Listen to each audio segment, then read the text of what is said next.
En los últimos 10 años del reinado de David, ¿cuántos años reinó David? 40.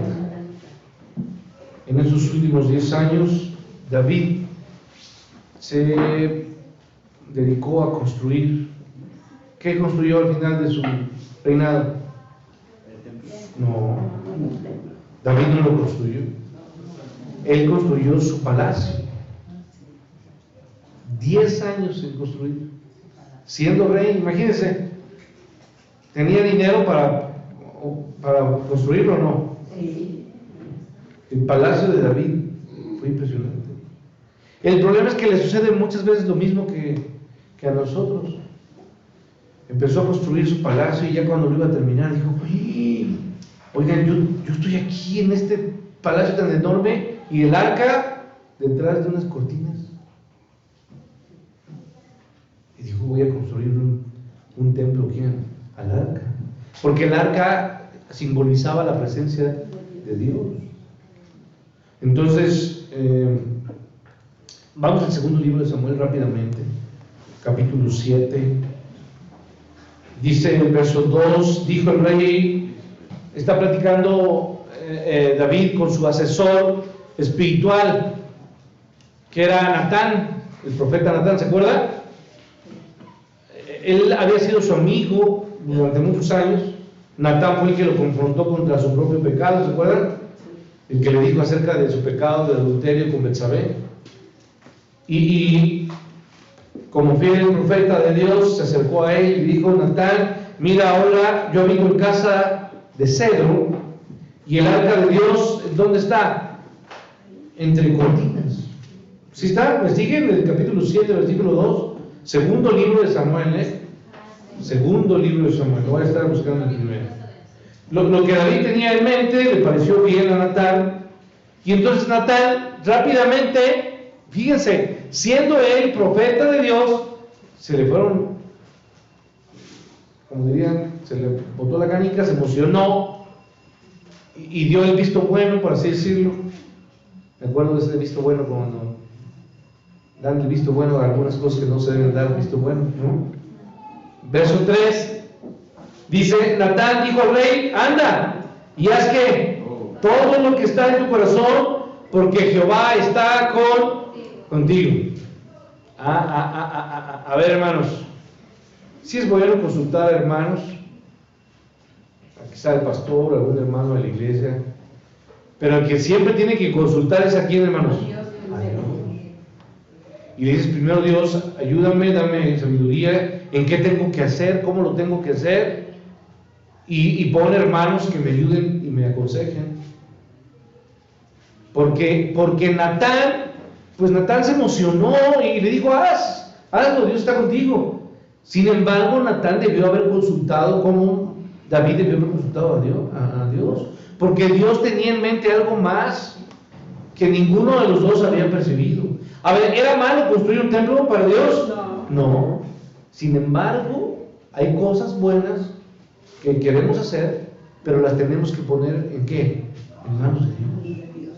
Y decir: Señor, tú pon los medios, tú pon ¿qué? Las personas. Porque no se trata de que yo hago. A ver, hermanos, ¿esta iglesia es mía o es de ustedes? No. ¿Es de quién? De Dios. Y Dios nos usa a unos prietitos, ¿no? A unos feitos, a otros más güeritos, ¿no? A unas diferentes personas para levantar la iglesia para nuestro Dios. Pero no es de nosotros, hermanos. No porque usted quiera hacer algo bueno, lo tiene que hacer. Tiene que ponerlo en las manos de Dios.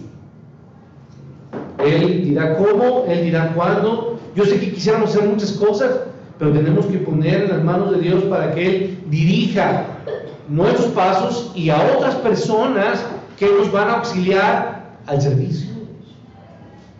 Entonces, no se trata que de repente a un hermano aquí se le ocurre tal cosa y se sale como llanero solitario a hacerlo. No. Es que Dios puso en mi corazón, sí, pero somos una iglesia y Dios tiene que poner los medios y la forma en que va a hacerlo, y con quién hacerlo, y cómo hacerlo. ¿Sí? Entonces, ¿qué dice, por favor? Verso 4, me sigue con su vista. Aconteció aquella noche que vino palabra de Jehová, ¿a quién? A Natán, y como que le dio un coscorrón y le dijo, a ver, mi niño, no empieces a decir cosas que yo ni te dije. Tú eres mi profeta. Yo no te dije que le dijeras eso a David. Así que te voy a decir lo que está en mi corazón. Ve y di a mi siervo David, y aquí quiero destacar, hermanos, siempre fue visto David de una forma muy hermosa, como mi siervo. Tuvo varias descripciones David. Terminamos la última vez que vimos este pasaje, que inclusive se le llamó el dulce cantor ¿de qué? De Israel. Porque muchos salmos fueron escritos ¿por quién? Porque era un perfecto ¿qué? Músico. Les dije que no solamente compuso música, sino que él mismo inventó instrumentos. ¿Sí? No es sencillo. Él inventó instrumentos, David. ¿Sí? Bueno, entonces dice aquí el texto que, verso 6, verso 5. Así ha dicho Jehová, y es una pregunta: ¿tú me has de edificar casa en que yo more? Verso 6. Ciertamente no he habitado en casas desde el día en que saqué a los hijos de Israel de Egipto hasta hoy, sino que he andado en tienda y en tabernáculo. Y en todo cuanto he andado con todos los hijos de Israel, he hablado yo palabra a alguna de las tribus de Israel, a quien haya mandado apacentar a mi pueblo de Israel, diciendo: ¿por qué no me has edificado casa de cedro? En lugar, entonces, a ver, hermanos, fíjense, en lugar de que David edificara una casa para Dios, escuche bien, en lugar de que David edificara una casa para Dios, ¿sabe qué hizo Dios? ¿Sabe qué tenía en mente Dios? Sería Dios el que edificaría una casa. ¿A quién? A David. Eso tiene una connotación importante. David tenía el deseo de construir una casa para Dios. Sin embargo, David no entendía que a Dios nadie le puede construir ¿qué? Una casa.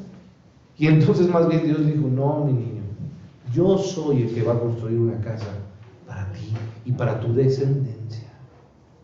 ¿Sí? Esto tenía un propósito redentor.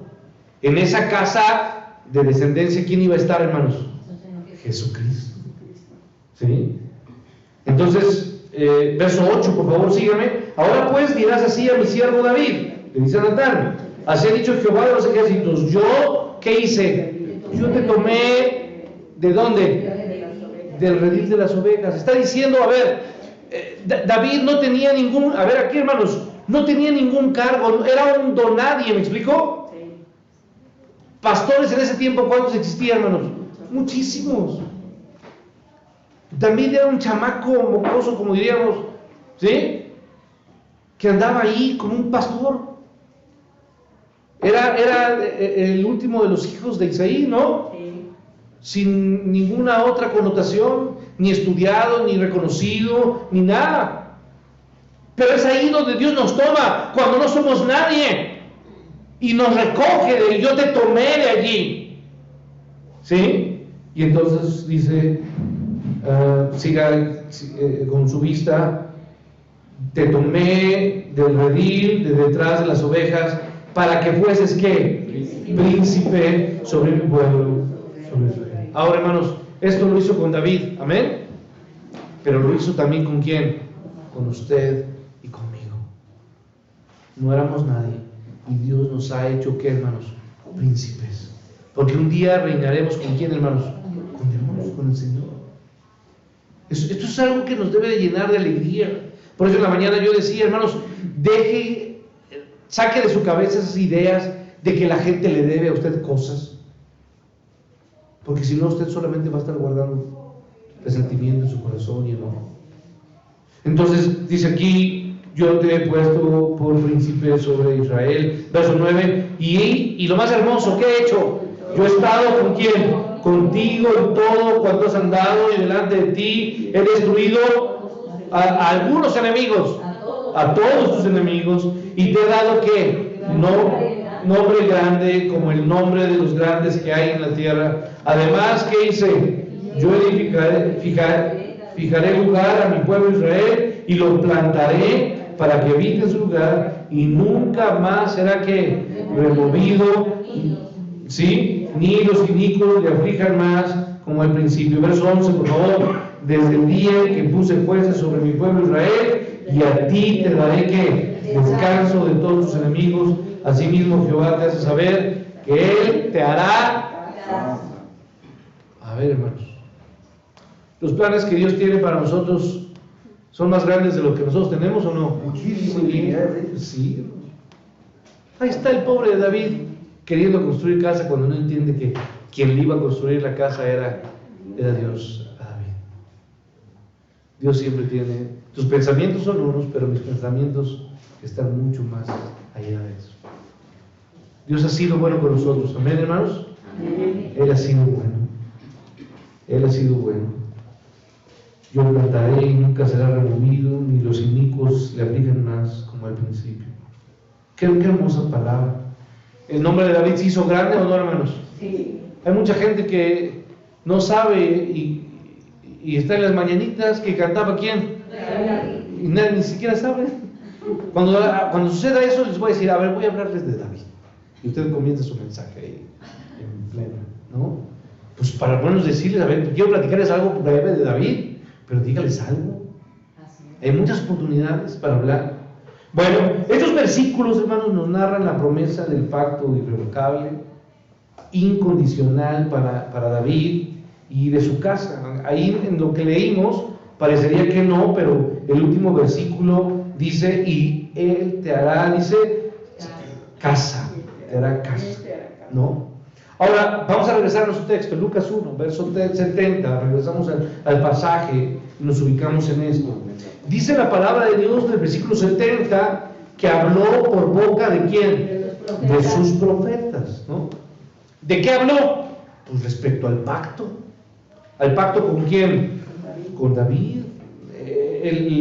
Hay muchas ocasiones en todo el Antiguo Testamento, podría yo decir alrededor de 40 pasajes que están directamente relacionados con el pacto con David. Hay salmos inclusive que están totalmente delineados con el pacto. Usted puede leer en casa el Salmo 89, el Salmo 110, el Salmo 132, y particularmente esos tres hablan del pacto con David, de Dios con David.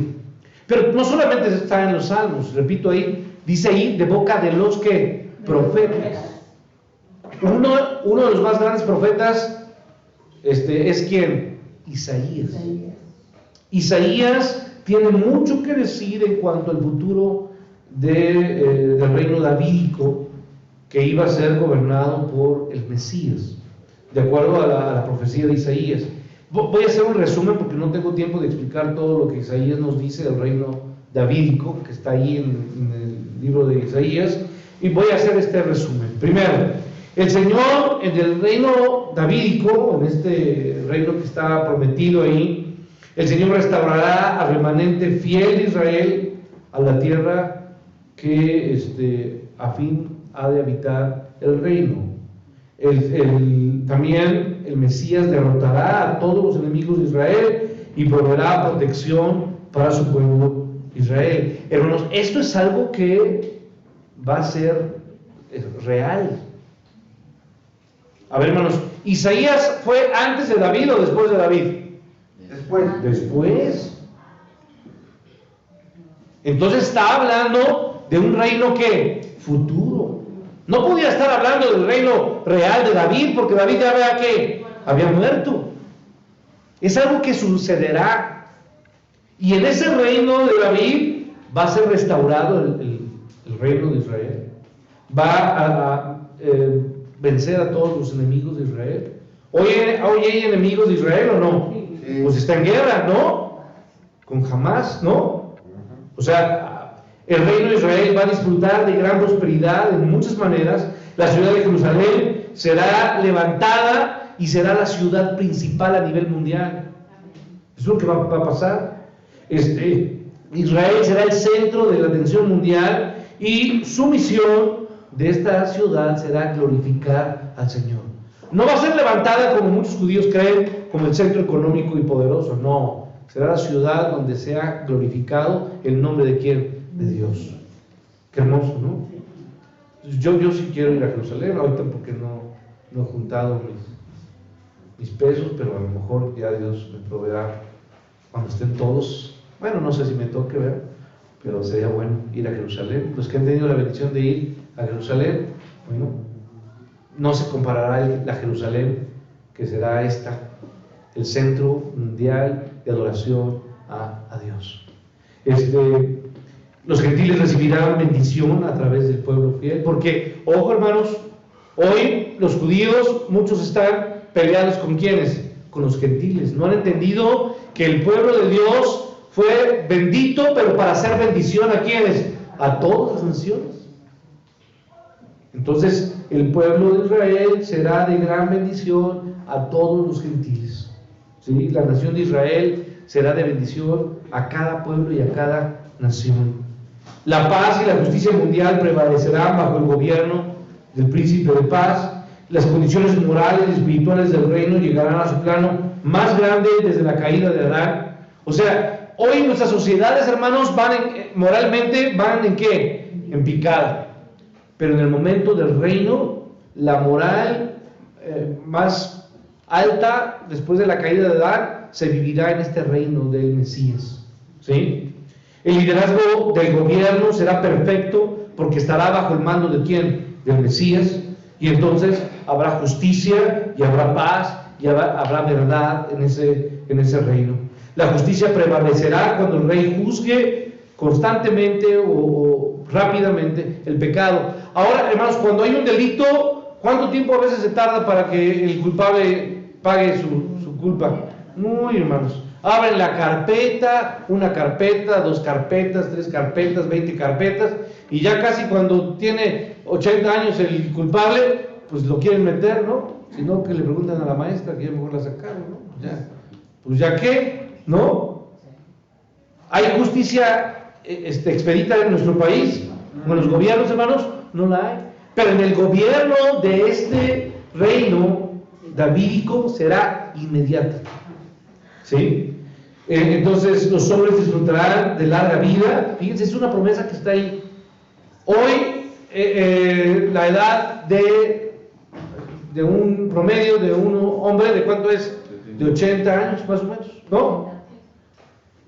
Pero en este reino davídico futuro, un joven tendrá aproximadamente 100 años. ¿Cómo ven? A los 100 años será un chavo. ¿Qué tal? ¿Qué chavorrucos? Nada, no, serán de 100 años, ¿no? ¿No? Serán unos chamacos. Imagínense los viejitos, bueno, no serán viejitos, tendrán 100 años, pero serán como jóvenes. Esto es algo que está prometido. Usted no me cree, pero bueno, ahí está, y ahora sí que ya lo verá, o si no le toca verlo, ya se enterará usted, si va usted al cielo, si no, pues hermano, pues ahí de lejitos se lo platicarán, ¿no? Bueno, entonces los hombres disfrutarán de larga vida, el conocimiento del Señor será universal, todos conocerán acerca del reino del Señor, toda la naturaleza, es importante, hermanos, la naturaleza va a ser renovada. No estoy hablando del cielo nuevo y tierra nueva, es el reino davídico futuro, donde reinará lo que se conoce como el reino milenial. ¿Me explico? Estoy hablando de ese tiempo.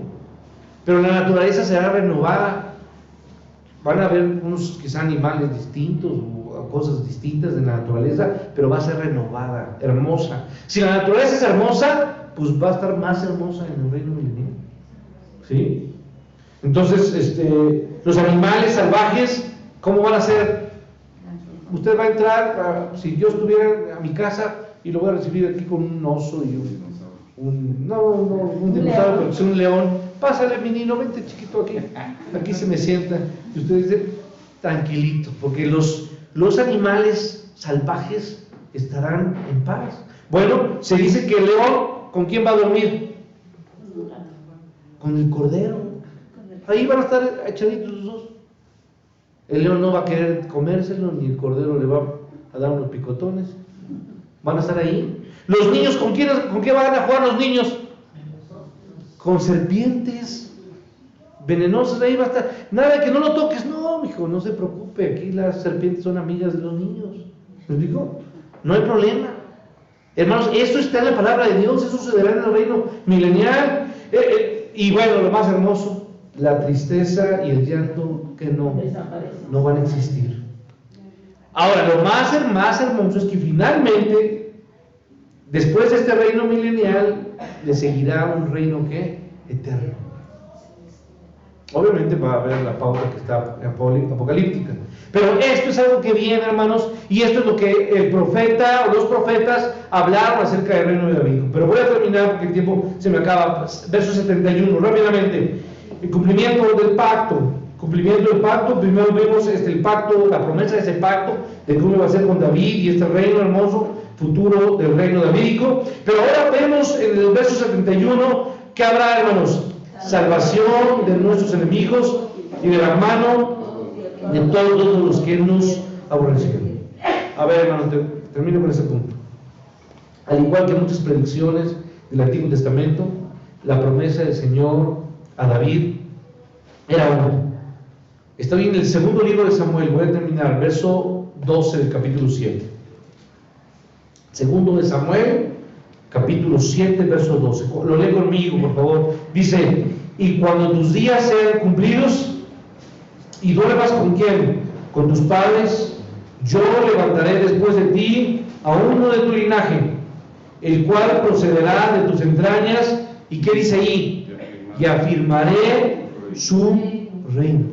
Verso 13: él edificará casa a mi nombre, y yo afirmaré para siempre el trono de su reino. Verso 14: yo le haré a él por padre, y él me será a mí por hijo. Y si él hiciere mal, yo le castigaré con vara de hombres y con azotes de hijo de hombre. A ver, esta promesa, hermanos, tiene cumplimiento a corto plazo y a largo plazo. A corto plazo, ¿por quién, hermanos? ¿Quién fue el descendiente de David? Salomón. ¿Se cumplió con Salomón? ¿Salomón le edificó casa o no? Sí. ¿Quién construyó el templo para Dios? ¿No David? ¿Lo construyó quién? Salomón. Pero también tiene cumplimiento a largo plazo. Después de la muerte de Salomón, Israel fue dividido, usted lo sabe. Reino del norte y reino del sur. El reino del norte, hermanos, después de haber desobedecido en el año 722, ¿por quién fue conquistado? En el 722 por los asirios. Y en el 526, ¿por quién? Por los babilónicos. El reino del sur, Judá. ¿Sí? Y ellos, obviamente, los babilónicos, ¿quiénes destruyeron el templo? Nabucodonosor, Babilonia, destruyó el magnífico templo de Salomón. Entonces, no obstante la promesa del pacto, ¿podemos decir que después de que el templo fue destruido, Dios falló a su promesa? No, hermanos. Se extendió hasta uno más grande que Salomón. ¿Quién fue, hermanos? El Señor Jesucristo. Este es el reino de Cristo, el que Dios prometió establecer para siempre. Un día Él regresará y Él reinará. ¿En dónde va a reinar primeramente el Señor Jesús? Aquí en la tierra. No va a llegar aquí a la Ciudad de México, no crea que va a estar ahí en el Zócalo, ¿verdad? Pero va a venir a la tierra y va a reinar ¿cuánto tiempo, hermanos? 1000 años. 1000 años. ¿Sí? Es el reino de Cristo, el que Dios prometió establecer para siempre. Un día va a regresar en ese cumplimiento. En Isaías 9:7, usted lo recuerda, y lo dilatado de qué, de su imperio y la paz no tendrá que límite sobre el trono de David y sobre su reino, disponiéndolo y confirmándolo en juicio y justicia desde ahora y para siempre. El celo de Jehová de los ejércitos hará esto. Ese puede ser reino mesiánico con su esperanza y expectativa de salvación. Esto fue lo que Dios hará. Esto es, hermano, yo quiero concluir con esto. Hay una hermosa promesa, y Zacarías tenía conocimiento de las promesas hechas por los profetas, ¿sí o no, hermanos? Lo conocía. Zacarías se humilló, Zacarías exaltó a Dios y comenzó su canto bendiciendo, ¿sí o no? Sí. bendito seas. Hermanos, yo les recuerdo hoy nuevamente, vamos al texto de Lucas y termino. Por favor, póngase sobre sus pies y quiero que usted lea conmigo. Y Zacarías, su padre, hoy vamos a pedir lo mismo para Zacarías, que Dios le dio a Zacarías, que sea para nosotros en este inicio de año. Y dice, y Zacarías fue lleno de ¿qué, hermanos? El Espíritu Santo.